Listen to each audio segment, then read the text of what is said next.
la universidad, consciente de la necesidad de trabajar los temas públicos, está desarrollando una conferencia mensual, ¿no? En esta oportunidad hemos compartido la exposición con el doctor Samuel Torres, que lo he escuchado, director de presupuesto público para gobiernos regionales y locales del MED.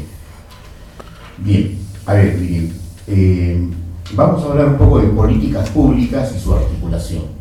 Vamos a ir dialogando en torno a este tema. Luego le vamos a trasladar las transparencias. Ustedes van a apuntar lo que estrictamente puedan considerar, pero las transparencias van a ser direccionadas a sus correos. Me parece que hay un impreso, no sé si hay un impreso hoy o si no van a ir a sus correos. Hay un impreso, ¿no es cierto? Ok, perfecto, perfecto. Entonces, ¿lo tienen o no lo tienen, no? Sí. Ah, ya, ok, le vamos a entregar al final, en todo caso ya está el impreso, ¿ya? Bien, lo primero es tendencias para estudiar la administración pública. Y entonces, yo he tenido ahí a bien explicar lo que es gestión pública y lo que es políticas públicas, y lo estamos separando, ¿no es cierto? O sea, no es que sean estrictamente lo mismo. Por un lado tenemos las políticas públicas y por otro lado tenemos la gestión pública. Y como un efecto bisagra que va a articular ambos aspectos, tenemos obviamente el quehacer de los gobiernos. Es decir, la toma de decisión que tienen que hacer los gobiernos. Para tomar decisiones se requiere tener un manejo de marco conceptual, de enfoques de desarrollo y de aspectos metodológicos, tanto en las políticas públicas como en la gestión pública propiamente. ¿Ok?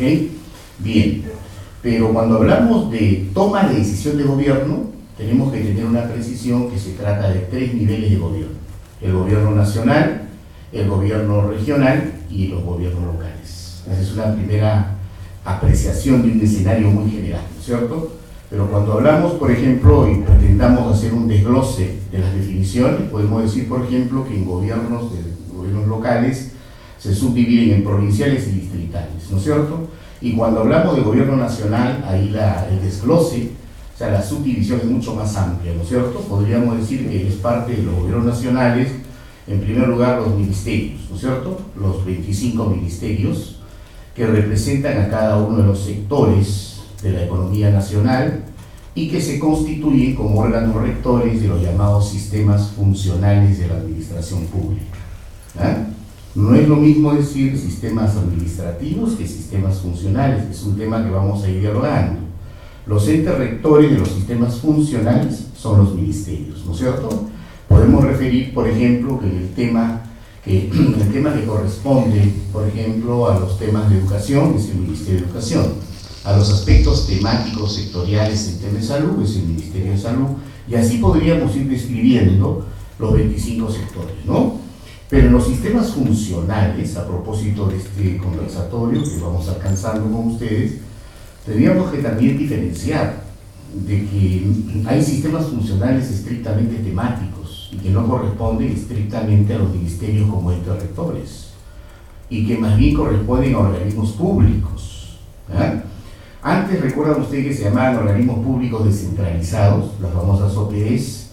Hoy, debido a la Ley Orgánica del Poder Ejecutivo del año 2007, diciembre del año 2007, la 28152, la Ley Orgánica del Poder Ejecutivo, ya permite establecer una diferenciación de los organismos públicos en organismos públicos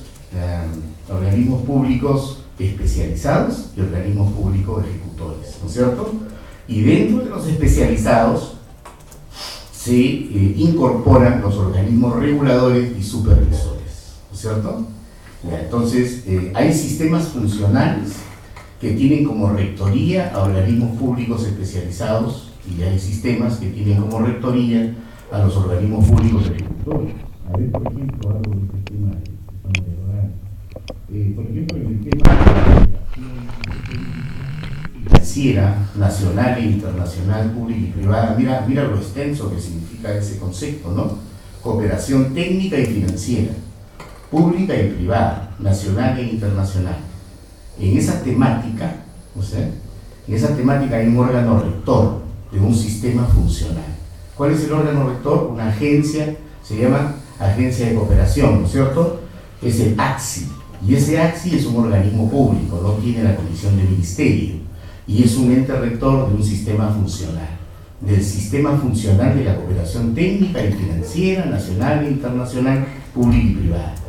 ¿De acuerdo? Por ejemplo, en los temas que corresponden a los aspectos informáticos, ¿no?, que hoy han tenido ya obviamente un avance en términos de la ampliación de su definición y van más allá del término informático, a hacer aspectos de tecnología de la información, a hacer aspectos de gobierno electrónico y ahora de la nueva tendencia del gobierno abierto, ¿no es cierto? Cada uno de esos tiene una amplia explicación, estamos dando un primer recorrido en ese sentido, ¿no? Es decir, ¿qué cosa es el gobierno electrónico?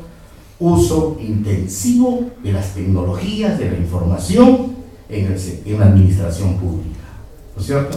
¿Y qué cosa es gobierno abierto? Recuerdan ustedes que en gobierno abierto ya hay un plan de acción a desarrollar en las organizaciones públicas, ¿no es cierto?, de gobierno abierto. Y en el gobierno electrónico ya existe una estrategia, ya existe una política y ya existe un plan de implementación del gobierno electrónico a ser aplicado en toda la administración pública